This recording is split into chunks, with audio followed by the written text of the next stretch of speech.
Hello everyone, banking दुनिया channel में आप सभी किसान साथियों का एक बार फिर से बहुत बहुत स्वागत है। किसान साथियों, इस वीडियो में बात करेंगे कि धान की फसल में देसी खादों के अलावा रासायनिक खादों का बड़े पैमाने पर प्रयोग किया जाता है। हमारे किसान भाई ज़्यादातर एनपीके, डीएपी या एसएसपी इन खादों को चुनाव करते हैं। इन खादों को खरीदकर अपनी फसल में बो देते हैं। तो किसान साथियों, इन खादों में से हमें कौन सी खाद हमारे धान की फसल के लिए बेहतर होती है, सारा कुछ इस वीडियो में कवर करेंगे। वीडियो शुरू से एंड तक ज़रूर देखें। और किसान साथियों, इसके साथ ही साथ ये भी बताएंगे कि इन खादों में कौन से पोषक तत्व हमारी फसल को मिलते हैं, इनमें कौन से पोषक तत्व पाए जाते हैं और प्रमुख पोषक तत्वों के कार्य की बात भी करेंगे। तो किसान भाइयों, वीडियो शुरू करते हैं। सबसे पहले मैं एनपीके की बात करूंगा, जिसमें नाइट्रोजन, पोटास और फास्फोरस पाई जाती है, जिसको हम 12-32-16 के नाम से जानते हैं। इसमें नाइट्रोजन 12%, फास्फोरस 32% और पोटास 16% पाई जाती है। इस खाद को आप रोपाई से 10 से 15 दिनों के अंदर अपने खेतों पर बुवाई कर देना चाहिए। इसके साथ ही साथ किसान भाइयों, अगली जो खाद है उसको डाई अमोनियम फास्फेट के नाम से जानते हैं, जिसे डीएपी बोलते हैं। इसकी शुरुआत 1960 से की गई थी। इसमें दो पोषक तत्व हमें देखने को मिलते हैं, नाइट्रोजन और फास्फोरस।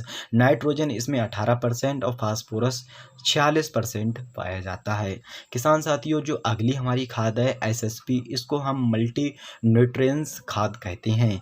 इस खाद में हमें बहुत सारे पोषक तत्व देखने को मिलते हैं, पर किसान भाइयों, इसमें नाइट्रोजन 0% होती है। इसमें नाइट्रोजन बिल्कुल नहीं होती है। इसके साथ ही साथ सल्फर इसमें 11%, फास्फोरस 16% और कैल्शियम इसमें 19 से लगभग 21% पाई जाती है। इसके साथ ही साथ जिंक इसमें 1% पाई जाती है। तो किसान साथियों, सिंगल जो सुपर फास्फेट है, ये मल्टी न्यूट्रिएंट तो बोलते हैं इसे, पर इसे संपूर्ण खाद नहीं बोल सकते हैं, क्योंकि इसमें हमें नाइट्रोजन देखने को नहीं मिल रही है। अगर हम एसएसपी का चुनाव कर रहे हैं तो हमें यूरिया खाद यानी यूरिया अलग से लेना पड़ेगी, जो नाइट्रोजन की पूर्ति कराती है। तो किसान भाइयों, कौन सी ऐसी खाद है जिससे हमें सभी पोषक तत्व देखने को मिले? अगर हम एनपीके की बात करते हैं तो इसमें प्रमुख पोषक तत्व तो पाए जाते हैं, पर इसके अलावा जो सूक्ष्म पोषक तत्व हैं वो नहीं पाए जाते हैं। किसान साथियों, पौधों को अपना जीवन काल पूरा करने के लिए 16 पोषक तत्वों की आवश्यकता होती है। इनमें से 3 प्रमुख पोषक तत्व हैं, नाइट्रोजन, पोटास और फास्फोरस। इन प्रमुख पोषक तत्वों की पौधों के लिए बहुत ही अधिक आवश्यकता होती है, इसलिए हमें एनपीके का ही चुनाव करना चाहिए। एनपीके में तीनों प्रमुख पोषक तत्व मौजूद हैं।